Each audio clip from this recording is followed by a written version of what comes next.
Good afternoon, everybody. Hope you're having a fantastic day. Today, we're going to be talking about, can you start Amazon FBA in a pandemic?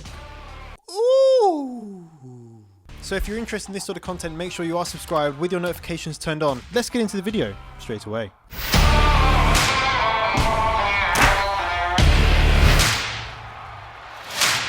Right, welcome if you're new here. Welcome back if you're not. My name's Jonny Bradley. I'm founder of the Seller Pro Academy, where we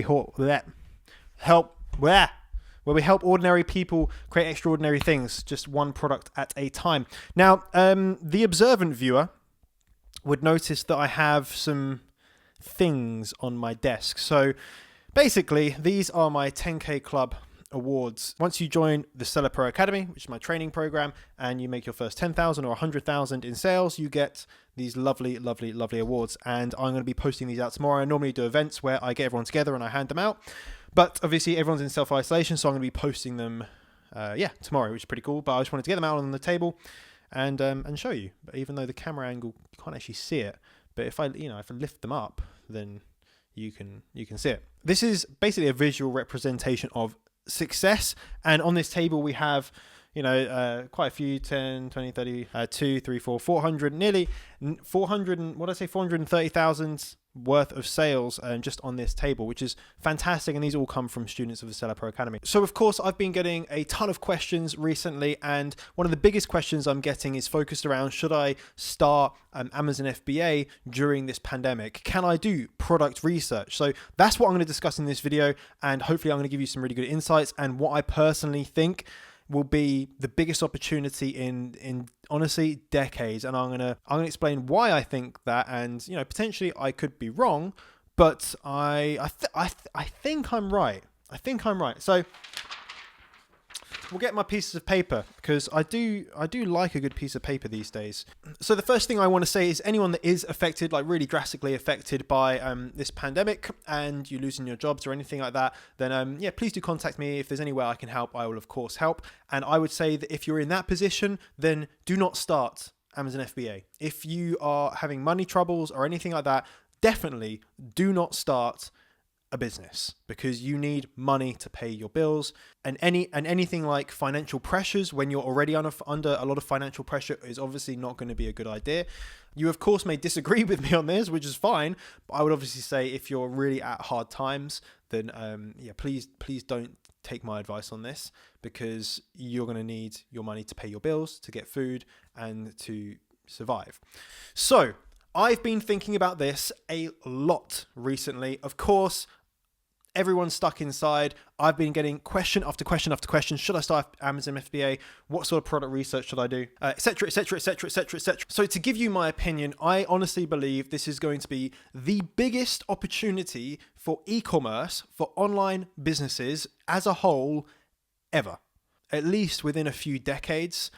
I honestly believe this is going to be a huge financial opportunity for many, many, many, many people. Other people, it's going to be really, really tough. But for the people that are able to leverage online, I think this is going to be massive. And here's the reasons why I think that.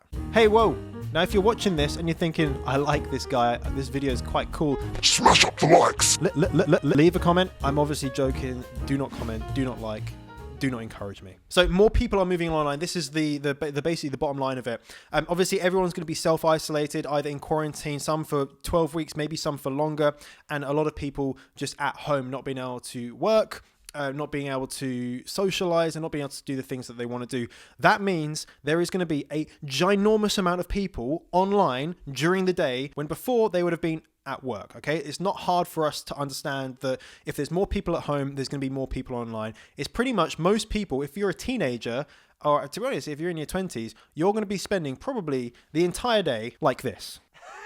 And I know how you feel, because I work from home. And it happens, okay? You can get stuck in the vortex of Instagram for hours. So more than ever, there's going to be people online. And with shops closing, with restaurants closing, with high street shops closing, that means that people will need to shop. Now, they're not going to be going to shops. Anyone that is responsible will be staying inside as much as they possibly can. So where are they going to buy products?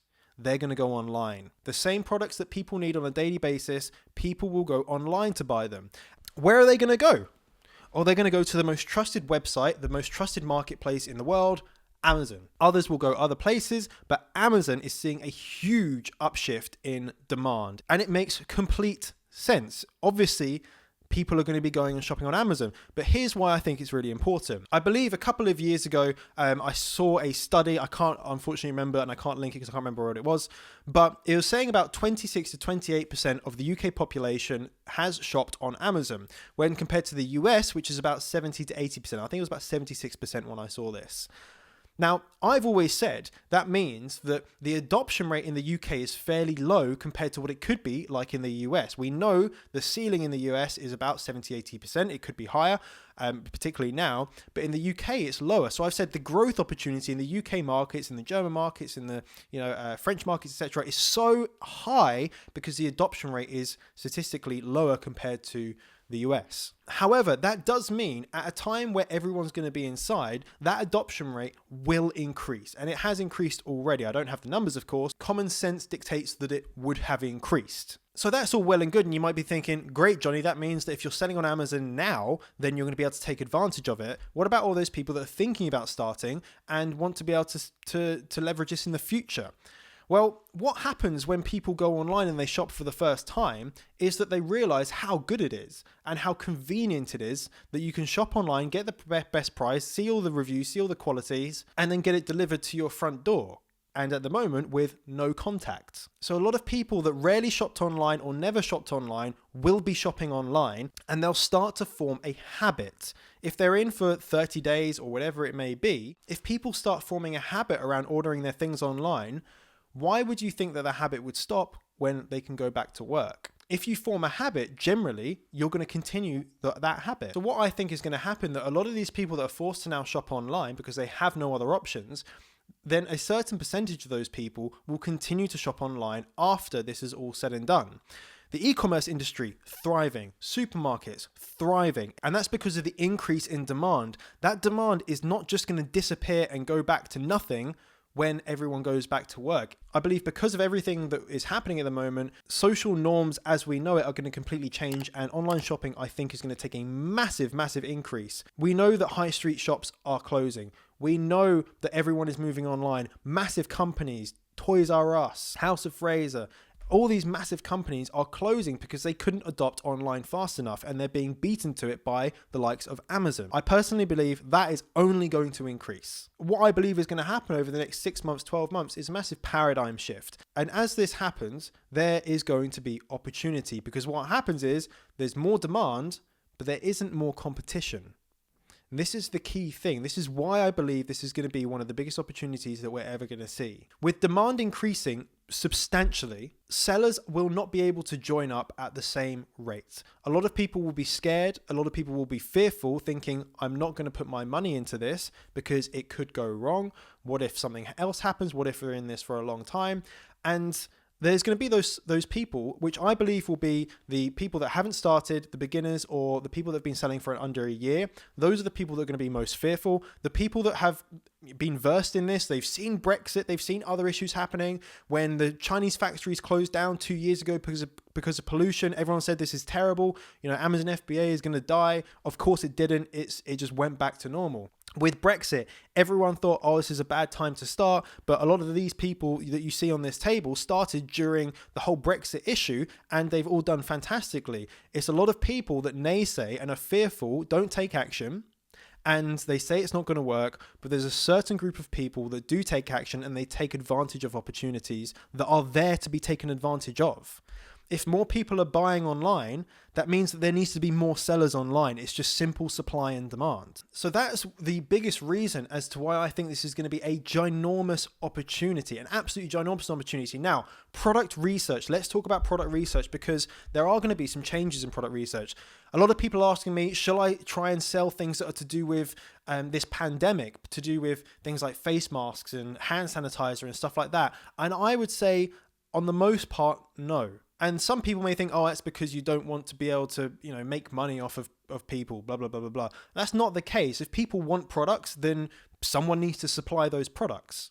Amazon have cut down on people inflating prices, so that's not an issue. If you're inflating your prices like super high just because there's high demand, that's obviously not a very good thing to do, but Amazon will suspend you for that anyway. What I'm talking about is fad products and seasonal products. So when we see things like fidget spinners or anything seasonal, then what happens is that people make money with it, okay? People make money with fidget spinners, with any sort of craze, with any sort of fad product or any sort of seasonal product. There's lots of people that make money from it. There's a lot of people that don't make money from it. What happens is people see the opportunity, and maybe a little bit too late, they go order a ton of stuff that is, trending at the moment. And we could say that the coronavirus products are trending. They definitely are. They go and buy those products. They overstock. They get too many. They get greedy, and they end up selling a few of them, but being left with a lot of units in stock that they can't sell when eventually the demand decreases. So with any kind of seasonal product, any kind of fad product, or any kind of trending product, then what you're going to see is a massive growth, and people are going to make a ton of money on it. And then towards the peak, that's when people will start getting involved, and that's when it does peak and eventually goes on the decline, and that's when people start to lose money, or they start to be left with stock. They cut the prices to try and get rid of their stock, and it ends up being a bad investment. So I would say that when you're doing product research and you're finding things that are super high demand at the moment and that have probably very, very, very little reviews, just think to yourself, is this a product that is seasonal? Is it trending because of coronavirus? And think to yourself, is this a good business opportunity for me in my position? If you're well versed with selling on Amazon and you know about stock constraints, you know about lead times, you know about ordering, you know about everything, then you're probably going to be in a much better position to take those risks. However, if you're a beginner, I would really, really recommend that you do not do that, because you're probably going to make mistakes in how many units you order and how you go about it. Not saying you can't make money, but I'm just saying that it's going to be a little bit more high risk. The next thing is some products will see a decrease in demand. If everyone's kept inside and not a lot of people are getting out, then people will probably not need to buy things like rucksacks, because normally you have a rucksack to go out and take something out with you. And I'm sure you can think of many, many, many products that will not be relevant for people right now. So in the same instance, I would say think about your products from that perspective when you're doing product research. Is the demand lowering? But again, will it go back to normal? If there's still demand for it, there's still people buying it, but the demand won't come back until after this is all over, maybe you can think about getting this product in when you think it is all over and out, and you can hopefully take advantage of the new sales when they come back. All right, everybody, that rounds up today's video. If you want to get your hands on one of these 10K Club awards, then you know what to do. All the links are down in the description. If you do need some reading material, then we have the One Product Strategy book. Now, this is less than the cost of a 30-day Netflix subscription, and it will give you far more value than what binge watching House of Cards will. Use this time to self-educate yourself. Try not to sit and just watch Netflix and go on Facebook and Instagram and TikTok and scrolling through on hours and hours and hours of content. Use this time to educate yourself, learn a new skill, be productive, and put yourself in a position that will help you, because this is going to happen again, right? This will happen again. It may not be a pandemic exactly like this, but something like this will happen again. Who knows, in 5, 10, 15, 20 years time, where there's another economic crisis. And you want to be in a position where you don't have to worry. Those decisions can't be made then. Those decisions have to be made now. So you put yourself in the best position for when inevitably something will happen in the future. So what did you think of this video? Did you enjoy it? Did you find it valuable? Did you kind of learn anything at all? If you did, then let me know down in the comments. Again, smash the old like button, because it super helps me, and I really much appreciate it very well so. Make sure you are subscribed with your notifications turned on, and remember, you're just one product away. Bye-bye.